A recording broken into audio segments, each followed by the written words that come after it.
강남에서 무슨 일이 벌어지고 있는 걸까요? 2025년 상반기 기준 강남 3구에서 팔린 아파트 10채 중 7채는 50대 이상 소유주가 매도한 물건이었고 무려 22%는 70대 이상 고령층이 팔았습니다. 그리고 이 매물을 덥석받은 건 30, 40대 젊은 층이었습니다. 이게 단순한 우연일까요? 부동산 시장의 구조적 전환이 시작된 걸까요?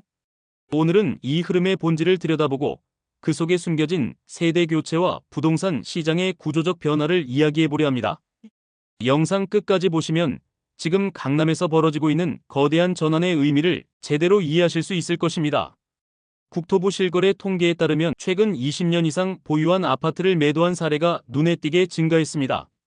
특히 강남 3구에서만 전체 20년 이상 보유한 매물이 약 30%가 몰려 있었는데요. 여기서 중요한 포인트는 단순히 오래된 집을 파는 게 아니라는 점입니다. 70대 이상 고령층이 주로 이 매도 주체였고 그 배경엔 분명한 이유들이 있었습니다. 그 중에서도 종합부동산세, 보유세 증가에 있습니다. 올해 아크로리버파크 전용 112의 보유세는 2,841만원으로 지난해 2,153만원보다 34.75% 증가했습니다. 2023년과 비교하면 48.53% 상승한 수치입니다. 레미안 퍼스티지 전용 84이는 올해 보유세가 1,315만원으로 지난해보다 39.78%, 2023년보다 무려 58.91% 증가했습니다. 강남구의 다른 단지들도 마찬가지입니다. 더불어 양도세 부담, 은퇴 후 생활자금 확보, 자녀 증여를 통한 자산 이전, 그리고 무엇보다 더 이상 갈아탈 수 없는 구조적인 한계가 그 이유죠. 20년 전 10억 이하에 샀던 아파트가 지금은 3, 40억이 넘는 상황이고 그만큼 세금도 커졌습니다. 게다가 새 집을 사려면 또다시 높은 취득세를 내야죠. 그러니 이쯤에서 현금화하고 한 단계 내려가자는 판단이 강해진 겁니다. 그 매물을 받아주는 3, 40대는 어떤 사람들일까요? 가장 눈에 띄는 특징은 소득이 확실한 전문직, 자영업자 중심이라는 점입니다. 2022년 12월 15억 초과 아파트에 대한 대출이 재개된 이후 강남 아파트 시장에 다시 자금력 있는 실수요자들이 유입되기 시작했습니다. 특히 2023년과 2024년 상반기에 거래된 고가 아파트들 중 상당수는 3, 40대의 신규 매수로 확인되고 있죠. 이들은 단기 차익을 노리기보다 똘똘한 한 채로 오래 거주할 집을 사두려는 성향이 강합니다. 거기다 집값은 짧은 기간 동안 20에서 50% 가까이 상승했고 그 결과 대출이 있음에도 불구하고 매도 유인이 거의 없는 상태입니다. 쉽게 말해 지금 강남에 진입한 3, 40대는 이미 상당한 시세 차익을 보고 있고 세금 문제로 되팔기도 어렵기 때문에 이 집에서 오래 살겠다는 확신형 수요자라는 겁니다. 여기에 또 하나 중요한 흐름이 있습니다. 바로 증여 증가입니다. 세금 부담과 다주택 규제로 인해 강남권을 중심으로 자녀 증여가 꾸준히 늘고 있습니다. 이 말은 곧 시장에 나올 수 있는 정상 매물이 줄어든다는 뜻이기도 하죠. 증여 후에는 양도세 부담으로 수년간 팔기 어렵고 실거주 요건도 강화되고 있기 때문에 그 집들은 오히려 전세나 월세도 안 나오는 거주용 주택으로 굳어지고 있습니다.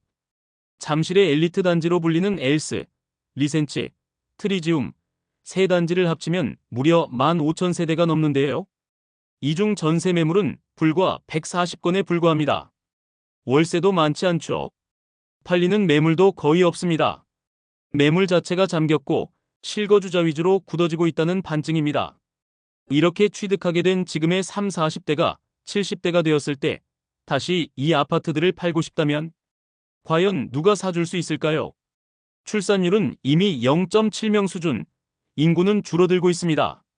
지금의 3, 40대처럼 대출을 받고 부모의 도움을 받으며 집을 살 수 있는 다음 세대는 더 적을 가능성이 높죠. 현재는 고령층이 매도하고 중년층이 매수하는 흐름이 자연스럽게 이어지지만 30년 뒤엔 팔 사람만 남고 살 사람은 줄어드는 구조가 올 수도 있습니다. 부동산의 가장 중요한 가치인 수요가 사라진다면 지금의 강남도 더 이상 안전지대가 아닐 수 있습니다.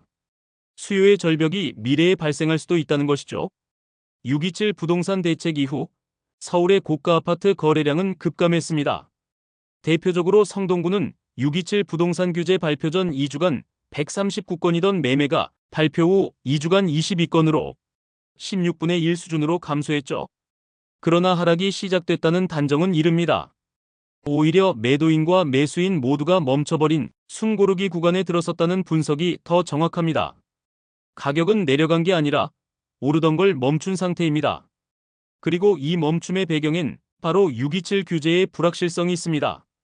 종합부동산세나 양도세, 장기보유공제 촉소 등의 규제가 나올 가능성을 언급하고 있고, 이런 불확실성은 오히려 매도 심리를 더 위축시키고 기존 수요자들의 매수 타이밍을 늦추는 변수로 작용하고 있죠.